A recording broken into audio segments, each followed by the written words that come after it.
রহস্য মৃত্যুতে তোলপাড় আরজিকর মেডিকেল কলেজ হাসপাতালে সেমিনার হলে অর্ধনগ্ন অবস্থায় উদ্ধার হয় দেহ, যে দেহে একাধিক আঘাতের চিহ্ন রয়েছে বলে অভিযোগ।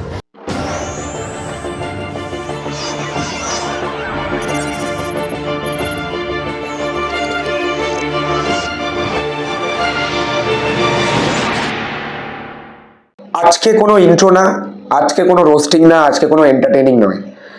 আজকে আমি ভিডিওটা বানাতাম না, আর ভিডিওটায় কোনো কাটিং করব না, কোনো ক্লিপও অ্যাড করব না, পুরো ভিডিওটাই র শ্যুট করব। আর ভিডিওটা বানাতাম না সাধারণত রাজনৈতিক বিষয় নিয়ে, যে বিষয় নিয়ে আমার নলেজ নেই সেই বিষয়ে আমি কথা বলতে চাই না। কিন্তু এমন একটি ঘটনা কলকাতা শহরের মতো জায়গায় ঘটে গেছে, সেটা নিয়ে যেহেতু সবাই কথা তুলছে, তো আমারও একটা দায়িত্ব থাকা উচিত যে একটা মেয়েকে জাস্টিস পাওয়ানোর জন্য যেটুকু আমরা করতে পারি সেটুকু অ্যাটলিস্ট আমাদের দ্বারা যাতে হয়।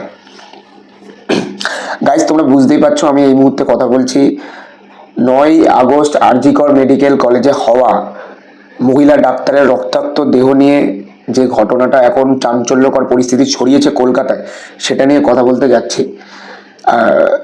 অনেক অনেক ভেবেচিন্তে ভিডিওটা বানাচ্ছে, কারণ ভিডিওটা বানানোর আমার ইচ্ছে বিন্দুমাত্র ছিল না। যেহেতু একটা মেয়ের ন্যায় পাওয়ার বিষয়, তাই জন্য ভিডিওটা বানাচ্ছি। আর এটা আমাদের একটা দায়িত্ব, কর্তব্য থাকা উচিত যে কলকাতা শহরের মতো জায়গায়, মানে একটা জিনিস ভেবে অবাক লাগছে, একটা টাইম ছিল, এমনকি এখনো আছে, লোকে চাকরি করতে, জীবনে কিছু করতে গ্রাম বাংলা থেকে কলকাতায় উঠে আসতো। সেই কলকাতাটা এখন সেফ নয়, সেই কলকাতাতে এখন শুধু ক্রাইম আর ক্রাইম হয়ে যাচ্ছে। এটা কেন হবে? গত বছর ঠিক আগস্ট মাসেই এরকম সময় যাদবপুর ইউনিভার্সিটিতেও স্বপ্নদীপ নামে একটি ছেলেকে এরকমভাবে টর্চার করে মারা হয়, সেটাকেও নাম দিয়ে দেওয়া হয়েছিল সুইসাইডের। আর এখনো এই বছরও সেম কাণ্ড, হয়তো আরো নোংরাতম জায়গায় পৌঁছে গেছে বিষয়টা, এটাকেও প্রথমে নাম দিয়ে দেওয়া হয়েছিল সুইসাইডের। গাইজ, আমি এই মুহূর্তে কথা বলছি আরজিকর মেডিকেল কলেজে হওয়া ডক্টর হত্যাকাণ্ড নিয়ে। গাইজ, এটা হত্যা না সুইসাইড, মানে এত তথ্য প্রমাণ বেরিয়ে আসার পরেও এটাকে যদি বলা হয় সুইসাইড, আরজিকর মেডিকেল কলেজের প্রিন্সিপাল যদি বলে যে রাত্রিবেলা একটা মেয়ে কেন সেই জায়গায় যাবে, আমার তো একটাই প্রশ্ন, দেশ স্বাধীন হয়ে যাওয়ার পরও কি মেয়েদের কোনো সেফটি নেই? মেয়েরা সুরক্ষিতভাবে বাইরে বেরোতে পারবে না? মেয়েরা এতটাই আনসেফ আমাদের কলকাতার মতো জায়গায়? এটা কেন হবে? সত্যি কথা বলতে গেলে খুবই খারাপ লাগছে যে কলকাতা শহরের মতো জায়গায় এরকম টাইপের নোংরা থেকে নোংরাতম ক্রাইমও হতে পারে। প্রথমে শুনে একটু অবাক লাগছিল, তারপরে যা যা তথ্য পোস্টমর্টম রিপোর্টের পর বেরিয়ে আসছে সবাই দেখেছে। এত ঘৃণ্যতম মানুষ কলকাতায় বসবাস করে, এত হিংস্র হতে পারে মানুষ? এবারে মানে কিছু বলার নেই, কারণ এই বিষয়টা নিয়ে ভিডিও আমি বানাতেও চাইনি। কারণ যে ক্রাইমের মধ্যে রাজনৈতিক সাপোর্ট থাকে আর যে ক্রাইমের ব্যাকবোন হয়ে দাঁড়ায় রাজনীতি, সেই ক্রাইম নিয়ে কথা বলার ইচ্ছে তো আমারও নেই। কারণ আপনি আগের বছরের যাদবপুর ইউনিভার্সিটির কেস বলুন, কিংবা কামদুনি হত্যাকাণ্ড বলুন, কিংবা আপনি এই এখনকার যে তিলোত্তমা কাণ্ড, যেটা মানুষের নামকরণ, যেটা এই হত্যাকাণ্ড বলুন, সবেতেই দেখা যাচ্ছে ক্রিমিনালরা রাজনৈতিক কোনো না কোনো অ্যাঙ্গেল দিয়ে সাপোর্ট পাচ্ছে। যে রাজনীতিকে মানুষ নির্মাণ করেছে নিজেদের সুরক্ষার জন্য, নিজেদের সুবিধার্থে, সেই রাজনীতি যখন ক্রাইমের ব্যাকবোন হয়ে দাঁড়ায়, তখন সেই জায়গায় কোনো জাস্টিস পাওয়া যায় না।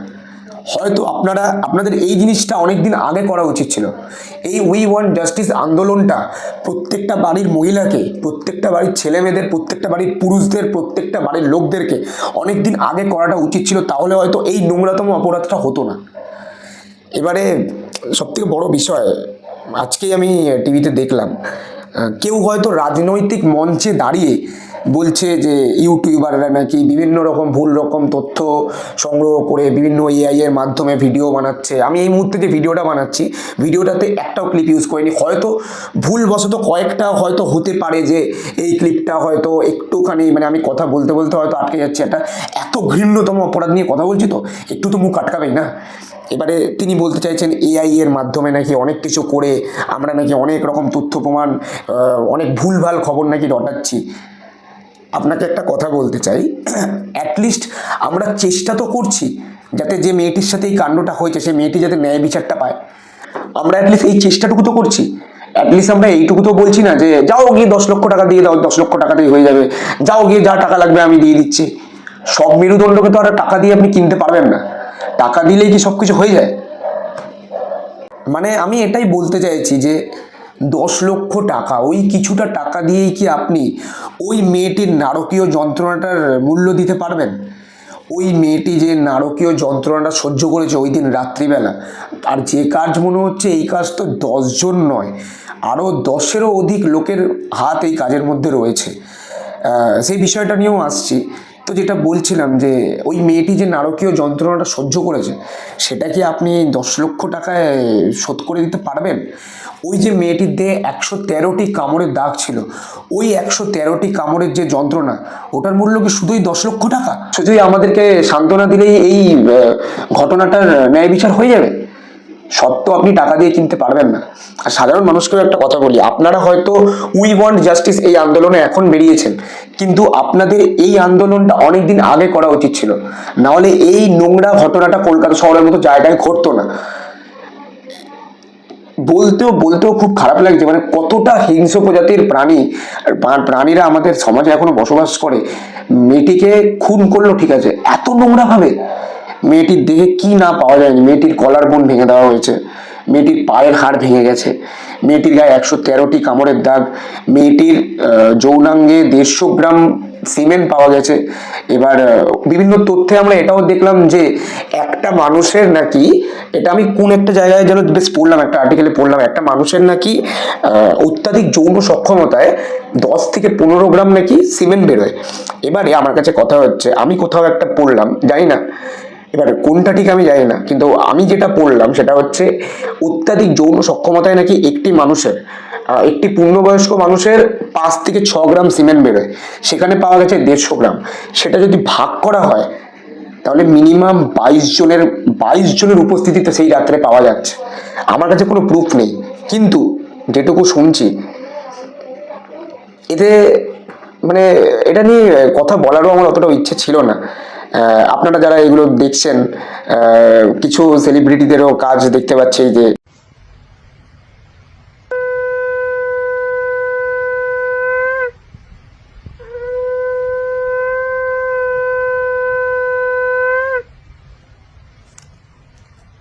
তিলোত্তমার পূর্ণ বিচার চাই।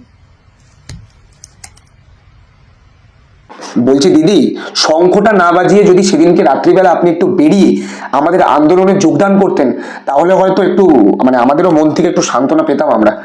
কারণ দেখুন, সবাই জানি যে এটার কোনো জাস্টিস হবে না। সিবিআই এর উপর আমার একটু ভরসা আছে, একটু হলেও ভরসা আছে, যেটা আমার কলকাতা পুলিশের উপর বিন্দুমাত্র এখন তো আর নেই। আর আমি নিজের চোখে এরকম অনেক কেস দেখেছি, যখন আমি পুলিশের সাথে কথা বলতে গেছি, পুলিশ আমার ঘটনাটা শোনার থেকে তার কাছে সেই ঘটনাটার মানে বিবরণ অনেক বেশি, এসে অনেক বুদ্ধিমান এরকম একটা প্রমাণ করার চেষ্টা করে। আর যখন সেই ঘটনাটার পরিপ্রেক্ষিতে আমি কোনো যুক্তি দেওয়ার চেষ্টা করি, তখন আমাকে মুখ বন্ধ করে দেওয়া হয়। কিংবা এরকম অনেক ঘটনা, আমি নিজের ব্যক্তিগত ঝামেলা নিয়েও গেছিলাম, অনেক ব্যাপার হয়েছিল। তো সেসব কথা পরে, এসব ব্যাপার নিয়ে অতটা মানে আলোচনাটা না করাই ভালো। তো আপনাদেরকে একটাই কথা বলি, দেখুন এসব সেদিনকে রাত্রিবেলা যেটা হলো, 14ই অগস্ট যেটা হলো রাত্রিবেলা, যে একাধিক লোক আপনারা বাইরে বেরোলেন। আসলে বিষয়টা হচ্ছে সেদিনকে রাত্রিবেলা মানে 14ই অগস্ট রাত্রিবেলা 11:30টার সময় আপনারা যে আন্দোলনে বেরোলেন, ভেবে দেখেছেন আপনারা এতগুলি লোক সেদিনকে আন্দোলনে বেরোলেন, বাড়ির মহিলারা, বাচ্চারা, বুড়োরা, আমাদের মতো ইয়াং ছেলেরা, অধিকাংশ লোক, আমি সত্যি কথা বলছি, এবার আমি আমার রোস্টিং এর ফরম্যাটে বলছি, অধিকাংশ লোক সেদিনকে রাত্রিবেলা গেছে হোয়াটসঅ্যাপে স্ট্যাটাসে সেলফি দিতে আর নিজেরা ভিডিও করতে, যে তারা আন্দোলন করছে, যে তারা সমাজের প্রতি কতটা দায়িত্বশীল সেটা দেখাতে গেছে। অধিকাংশ লোক তো গেছে ভিডিও তুলতে, আর অধিকাংশ মেয়েরা গেছে শুধু ভিডিও সেলফি নিতে। যারা খুব সিরিয়াস মাইন্ডে ছিল তারা ছিল হচ্ছে বাড়ির প্রাপ্তবয়স্ক মহিলারা, বাড়ির বয়স্ক গুরুজন ব্যক্তিরা, আর কয়েকজন আমাদের মতো ছেলেরা যা এখনো অব্দি কেরিয়ারে কিছু করার চেষ্টা করছে, কিন্তু সমাজে এরকম কিছু কিটের জন্য সেই জায়গায় পৌঁছানো যাচ্ছে না। মানে কতটা নোংরাতম একটা ঘটনা হতে পারে, একজন ডাক্তার যে আমাদের মতো সাধারণ নাগরিককে বাঁচাবে, তাকেও পর্যন্ত অ্যাটাক করা হচ্ছে, তাকেও মেরে ফেলা হচ্ছে। আর মারা তো হচ্ছে মানে এতটা নোংরাতম ভাবে মারা হচ্ছে, মানে ধারণার বাইরে। আমি এরকম কেস কোনোদিন মানে ভাবতে পারিনি যে কলকাতা শহরের মতো জায়গায় এরকম নোংরাতম কেস হতে পারে। মানে যখন আমি লিটারালি মেয়েটার ছবি দেখলাম না, আমার নিজের চোখ থেকে জল বেরিয়ে গেছে। এই যে আপনারা আন্দোলন করছেন, আমার একটাই আপনাদের কাছে হাত জোর করে রিকোয়েস্ট, এই আন্দোলনটা আপনারা বন্ধ করবেন না। কারণ এটাই সময়, যদি এখন আন্দোলনটা না করেন, এরপরে কিন্তু ওই যে মেয়েটি রক্তাক্ত অবস্থায় পড়েছিল, এরপরে কিন্তু নয় আপনাদের বাড়ির মেয়েরা, নয় আপনাদের বাড়ির মহিলারা, নয় আপনাদের বাড়ির বাচ্চাদের সাথে এই ঘটনা হবে। তখন কিন্তু আপনাদের জন্য লড়ার জন্য কাউকে পাশে পাবেন না, যদি এর বিচারটা আজকে না হয়। সেই জন্য আপনাদেরকে বলছি, আপনারা কিন্তু এই আন্দোলন ছাড়বেন না, সবাই সবার পাশে থাকবেন, যাতে মেয়েটি ন্যায় বিচার পায়। ওই মেয়েটি ন্যায় বিচার পেলে তবেই কিন্তু পরবর্তীকালে মহিলাদের সুরক্ষার কোনো না কোনো বন্দোবস্ত করা হবে। তাই জন্য আপনাদেরকে বলছি, 14ই আগস্ট আপনারা যেরকম আন্দোলন করেছেন, এই আন্দোলন থামাবেন না। এই আন্দোলনে আমরা সবাই আপনাদের পাশে আছি, আমরা সবাই ওই মেয়েটির বাড়ির লোকের পাশে আছি। ওই মেয়েটির ন্যায় বিচারে আমরা সকল নাগরিক, কলকাতা শহরের পুরো পশ্চিমবাংলার নাগরিক ওই মেয়েটির সঙ্গে রয়েছি। আপনাদের কাছে হাত জোর করে রিকোয়েস্ট, আপনারা এই আন্দোলন থামাবেন না। এই জিনিস বন্ধ হলে নয় এখনই বন্ধ হবে, না হলে আর কোনোদিন বন্ধ হবে না। আর এই উই ওয়ান্ট জাস্টিস করে শুধু কিছু হবে না, এবারে একটু নিয়মও ভঙ্গ করতে হবে। কারণ এই নরকের কিটগুলো যে সিস্টেমটাকে তৈরি করেছে, সেই সিস্টেমটাকে এবার আপনাদেরকে ভাঙতে হবে। কারণ আপনারা একটা জিনিস মাথায় রাখবেন, রাজা কিন্তু একমাত্র প্রজাদের দমেই বেড়ে ওঠে, প্রজারা ছাড়া কিন্তু রাজার কোনো দম এখানে চলবে না। তাই আপনাদেরকে বলছি, আপনারা আরেকটু সচেতন হন। আর কিছু শহরের পোকামাকড়রা রয়েছে যারা এই আন্দোলনে শুধু ফুর্তি মারতে বেরোচ্ছে, ছবি তুলতে বেরোচ্ছে, সেলফি তুলতে বেরোচ্ছে। কারণ সেদিনকে রাত্রিবেলা আমি বেরিয়েছি এই ঘটনাটা দেখতে, 12:30 1টা এরকম টাইমে বেরিয়েছি, ডাইরেক্ট আরজি কর হসপিটালের সামনে গিয়েছিলাম। ততক্ষণের মধ্যে আমি যতবার ফোন হোয়াটসঅ্যাপ স্ট্যাটাস খুলেছি, স্ট্যাটাসের মধ্যে অধিকাংশ মানে আমার হোয়াটসঅ্যাপে থাকা মেয়েরা শুধু স্ট্যাটাস দিয়ে গেছে, we want justice, we want justice, we want justice. কি জাস্টিস তুমি হোয়াটসঅ্যাপে স্ট্যাটাসে দিয়ে কি জাস্টিস দেখাতে চাইছো? যে তুমি জাস্টিস, তুমি একাই চাইছো জাস্টিস, আর কেউ জাস্টিস চাইছে না? মানে আর কেউ অত লক্ষ লক্ষ লোক সেদিনকে ইয়ার্কি মারতে বেরিয়েছিল? অধিকাংশ লোক তো সেদিনকে গেছিল শুধু সেলফি তুলতে, পার্টি করতে আর হোয়াটসঅ্যাপে স্ট্যাটাস দিতে, যে আমরাও সেদিনকে আন্দোলনে বেরিয়েছিলাম। কিন্তু যারা যারা এই ঘটনাটাকে সিরিয়াসলি নিয়েছেন, এত নোংরাতম একটি ঘটনাটা আমি আর বিবরণ করলাম না, এত নোংরাতম জায়গায় পৌঁছেছে। যেহেতু ঘটনাটা নিয়ে আমি অনেক কিছু বলতে পারতাম, হয়তো আমার বলাটা বিস্ফোরক হতে পারতো, কিন্তু যেহেতু এই ঘটনাটার সাথে রাজনৈতিকভাবে কোনো রকম কানেকশন আছে, সেই জন্য এই ঘটনাটা নিয়ে কিছু বলতে চাইছি না। সিবিআই এর উপর আমার ভরসা আছে, সিবিআই এই ঘটনাটার ঠিক সূত্রপাত বের করবে, হয়তো এই মেয়েটি ন্যায় বিচার পাবে। আপনাদের কাছে একান্ত আমার অনুরোধ, এই আন্দোলন বন্ধ করবেন না। আমরা জাস্টিস চাই, আমরা মেয়েটার ন্যায় বিচার চাই। আমি একটাই কথা বলতে চাই, অপরাধীদের শাস্তি দিতে হবে, অপরাধীদের মৃত্যুদণ্ড দিতে হবে, তবেই মেয়েটি জাস্টিস পাবে। এটা আপনারা মাথায় রাখবেন। কারণ আগামী সময় কিন্তু এই ঘটনা আপনাদের বাড়ির মেয়েদের সাথে, এই ঘটনা আপনাদের বাড়ির মহিলাদের সাথে, এই ঘটনা আপনাদের বাড়ির বাচ্চাদের সাথে হতে পারে। ওই মেয়েটি যেরকম রক্তাক্ত অবস্থায় পড়েছিল, আপনাদের বাড়ির লোকেরাও কিন্তু এরকম রক্তাক্ত অবস্থায় পড়তে পারে যদি এই দোষীরা শাস্তি না পায়। তাই উই ওয়ান্ট জাস্টিস।